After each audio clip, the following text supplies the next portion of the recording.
The whispering shadows. It's been 2 weeks since I moved into my new apartment. Everything seemed perfect at first. The rent was affordable, the location was convenient, and the neighbors seemed friendly enough. But then, the whispers began. I first noticed it late one night.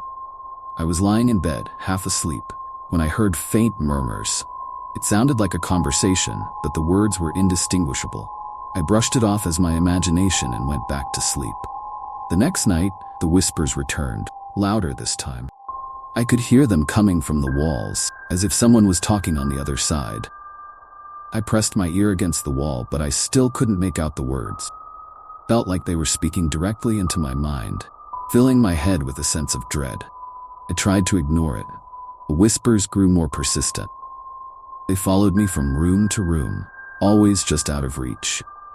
I began to lose sleep, my nerves fraying with each passing day. I asked my neighbors if they had heard anything strange.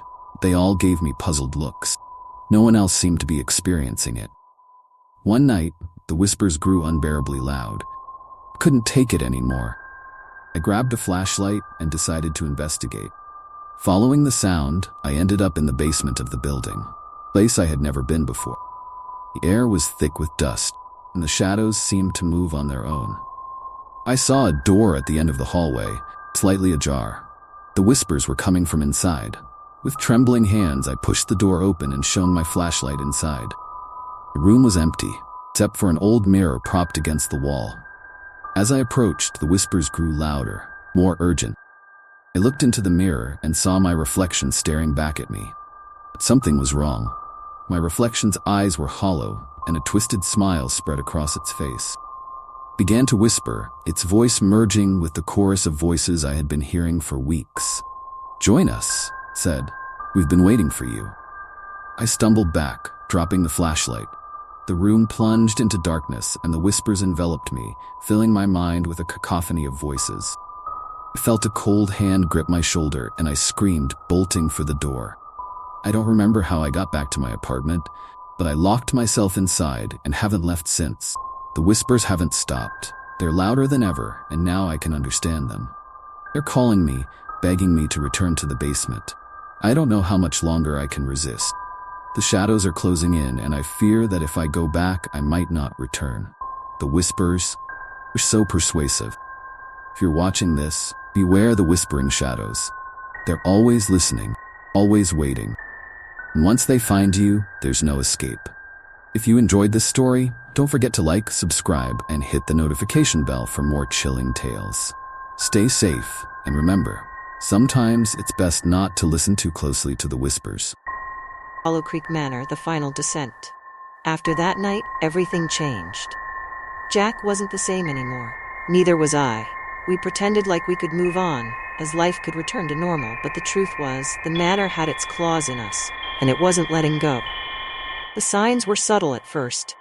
Jack began to spend more time alone, often staring into mirrors for long periods. I'd catch glimpses of him in the hallway, his reflection twisted and distorted, just like Eliza's had been.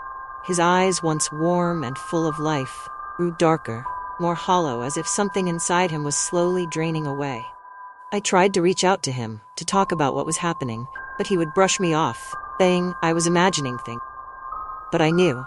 I could feel it too. The cold touch of Eliza's hand, the whispers that never truly left us. They were always there, lurking just out of sight, waiting for the right moment to strike. The nightmares worsened. I would dream of the manor, of walking through its dark, decaying halls, the walls closing in around me. Eliza would be there, always just ahead, leading me deeper into the house. Her voice echoed in my mind, though I could never make out the words. The dreams felt more real each time, as if I was being pulled back to that place, as if I was becoming a part of it. And then came the day when Jack disappeared. I woke up to an empty house, his side of the bed cold. Panic set in as I searched every room, calling his name. There was no answer.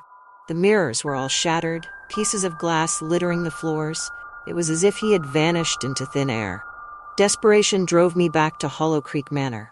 I knew I shouldn't go back, but something inside me, something darker, more insidious, pushed me forward. Needed to find Jack, to save him from whatever had taken him. And maybe, deep down, I knew that the only way to end this was to confront the horror that had started it all. The manor loomed before me, more decayed and malevolent than ever. The air around it was thick with an unnatural fog, the kind that seeps into your bones and fills you with dread. I hesitated at the threshold, feeling the weight of the curse pressing down on me. But I forced myself to step inside. The door slammed shut behind me. I knew there was no turning back. The inside of the manor was darker than I remembered, as if the shadows themselves had come alive, swirling and shifting just beyond the edge of my vision. The whispers returned, louder now, more insistent, echoing off the walls. They seemed to be guiding me, pulling me deeper into the house. I followed the voices to the hallway, where the large mirror once stood. The shattered glass had somehow pieced itself back together, the surface gleaming with a sickly, unnatural light. And there, standing before it, was Jack. But it wasn't Jack anymore. He turned to face me, and I saw the truth in his hollow eyes. It was gone, replaced by something else. Something older. Something that had been waiting for centuries. Eliza's spirit had found a new host, and she was using him to complete whatever dark ritual she had started all those years ago. "Emily, she whispered in that cold, lifeless voice. "It's time to come home." I felt a force pulling me toward the mirror, stronger than anything I had ever experienced. The reflection inside the glass showed not just Jack and me, the manor as it once was, alive with light and laughter. But beneath that facade, I could see the truth. Darkness, the madness that had consumed Eliza was now coming for me. In that moment, I realized that there was no escape. The manor didn't just haunt us, it owned us. It had taken Jack, and now it wanted me too. And if I gave in, I would be lost forever, just like Eliza, trapped in a cycle of madness and death, never to be free. But I couldn't let that happen. I wouldn't. With all the strength I had left, I broke free from the mirror's pull and turned to run. The manor fought back, the walls closing in around me, the shadows reaching out with icy fingers, trying to drag me back. But I kept going, forcing my way through the darkness, refusing to let it take me. Somehow, I made it to the front door. It burst open at my touch, and I stumbled out into the cold night air. The whispers followed me, but they grew fainter as I ran, until they finally faded away, swallowed by the silence of the night. I didn't stop running until I was miles away from the manor, my heart pounding, my breath coming in ragged gasps. Collapsed on the side of the road, tears streaming down my face, the weight of what I had lost crashing down on me. Jack was gone. The love of my life, taken by the darkness that lived within that cursed house.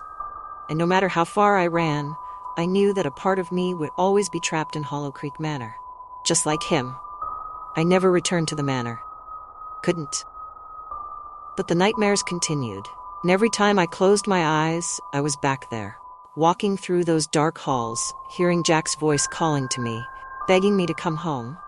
And sometimes, late at night, when the world is quiet and the shadows are long, I can still feel the manor's presence, watching, waiting for the day when I'll finally give in, when I'll finally return to the place where it all began. As deep down, I know that one day, I will. The manor will call me back, just as it did Jack. And when that day comes, I'll walk through those doors one last time, and I'll never leave. Because Hollow Creek Manor doesn't let go. It never does. It's only a matter of time.